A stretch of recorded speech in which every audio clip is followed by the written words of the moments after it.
kwa sababu mimi ni Mkristo Mkatoliki, na kule kwenye Ukatoliki kuna itifaki ya Katoliki ambayo inafundisha kwamba kama askofu yupo, naibu wa askofu haongei.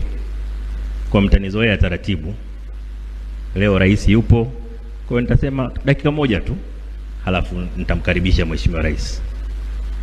Mheshimiwa Rais, kwa kifupi sana niseme Jenista Joakim Mhagama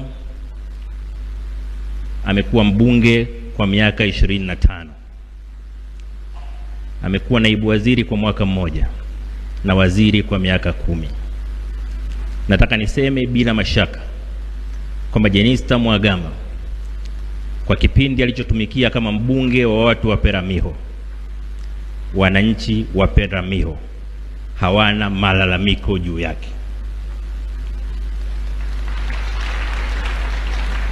Mheshimiwa Jenista Mhagama alikuwa mtumishi wa kweli wa watu wake.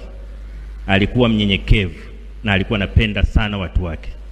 Kitu alichotanguliza mbele katika maisha yake ya kazi ni kuwatumikia wananchi wa Peramiho. Na hata alipopata nafasi ya kuwa waziri, hakuacha kuwatumikia wananchi wa Peramiho, lakini vile vile aliguswa sana na watu wanyonge wa kawaida. Ndio maana leo wanyonge wa Peramiho wana uchungu zaidi kuliko mtu yoyote, kwa sababu wanajua mpiganaji wao, mtetezi wao ameondoka, ametangulia mbele ya haki. Ni ombi letu kwamba wapate mtumishi mwingine wa aina yake. Wakati tukitafakari kuhusu kifo cha Jenista, nikawaza sana, nikasema kama Mungu angeniambia niombe kitu kimoja tu, ningeomba kwamba wabunge wote wa CCM, wabunge wote wa nchi hii, madiwani wote wapende na kutumikia watu wao kwa kiwango cha Jenista Mhagama.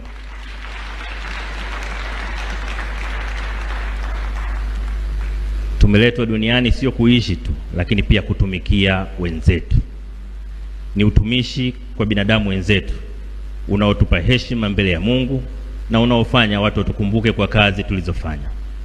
Mheshimiwa Rais, bila kusema mengi zaidi, namuomba Mungu ampokee mahali pema peponi Jenista Mhagama, na kwa heshima kubwa na kukaribisha Mheshimiwa Rais kuongea na waombolezaji.